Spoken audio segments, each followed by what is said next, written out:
धनंजय सिंह के जेल जाने से बीजेपी को क्षत्रिय वोट बैंक होने का डर क्यों नहीं सता रहा है? वजह बड़ी खास है। वादी मुखरा गवाह ने भी दिया साथ, पुलिस की विवेचना में क्लीन चिट, फिर कैसे फंसे धनंजय सिंह? धनंजय सिंह की 7 साल की सजा बीजेपी को कैसे दिलवा सकती है 7 बड़े फायदे? हर मतदाता जरूर समझना चाहेगा।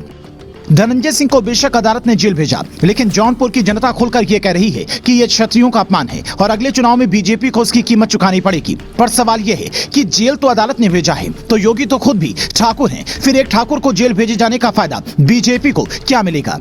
ये समझना बेहद जरूरी है। राजनीतिक मामलों की जानकार बताते हैं कि योगी पर अब तक जो ठप्पा लगा था कि वो मुसलमानों को जेल भेज रहे हैं, उनका बुलडोजर सिर्फ मुस्लिम इलाकों में गरज रहा है और ठाकुरों को संरक्षण मिला हुआ है। वो छवि बदलेगी। योगी खुद ये बात कई मंचों से दोहरा चुके हैं कि अपराध की कोई जाति या मजहब नहीं होता है। फिर भी हमारे देश में एक ऐसी प्रथा लंबे वक्त से चली आ रही है, जहाँ अपराध सिद्ध होने पर कोई भी नेता जेल जाए तो उसके लिए हमदर्दी उमड़ पड़ती है। समर्थक इसमें सियासत तलाशने लगते हैं। ऐसे में हमने ये भी समझने की कोशिश की कि धनंजय सिंह अगर 7 साल के लिए जेल में रहेंगे तो इससे बाहर बीजेपी को क्या 7 बड़े फायदे मिल सकते हैं। पहला फायदा, 2024 के चुनाव में जौनपुर सीट पर जीत आसान हो सकती है। दूसरा फायदा, जौनपुर जिले की 9 में से 4 सीटें अभी बीजेपी के पास हैं। 2027 की विधानसभा चुनाव में यह आंकड़ा बढ़ सकता है। तीसरा फायदा, फैसले के मुताबिक धनंजय सिंह को साल 2031 तक जेल में रहना पड़ेगा, यानी 2029 के चुनाव में भी वो चुनौती नहीं दे पाएंगे। चौथा फायदा, योगी की अपराधियों पर एक्शन वाली छवि मजबूत होगी। जनता के बीच में यह संदेश जाएगा कि योगी भले ही ठाकुर हैं, पर गलती मिलने पर ठाकुरों को बचाते नहीं हैं। पांचवा फायदा,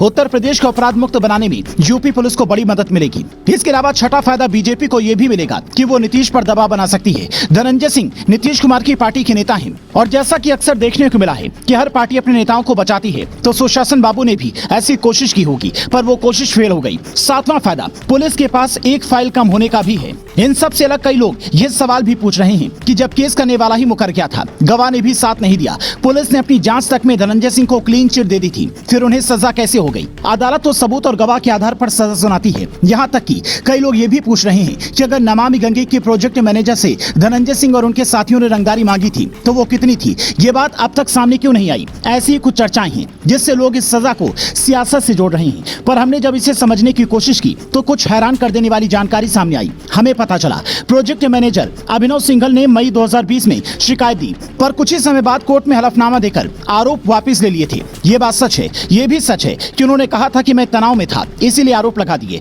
उसके बाद गवाह भी मुकर गया और पुलिस ने जांच में इन्हें क्लीन चिट दे दी, पर उसी दौरान सीओ ने दोबारा विवेचना के आदेश दिए। CCTV footage, CDR, WhatsApp message और गवाहों के बयान दोबारा से दर्ज हुए और फिर पुलिस ने ऐसे सबूत जुटाए कि जज साहब ने पहले धनंजय सिंह और उनके साथियों को दोषी करार दिया। उसके बाद 7 साल की सजा और 2 लाख का जुर्माना लगाया, जिसके बाद हर कोई यही कह रहा है कि 49 साल के धनंजय सिंह का दोबारा सियासत में आने का सपना अधूरा रह जाएगा। पर राजनीति में कब क्या हो जाए कोई नहीं जानता।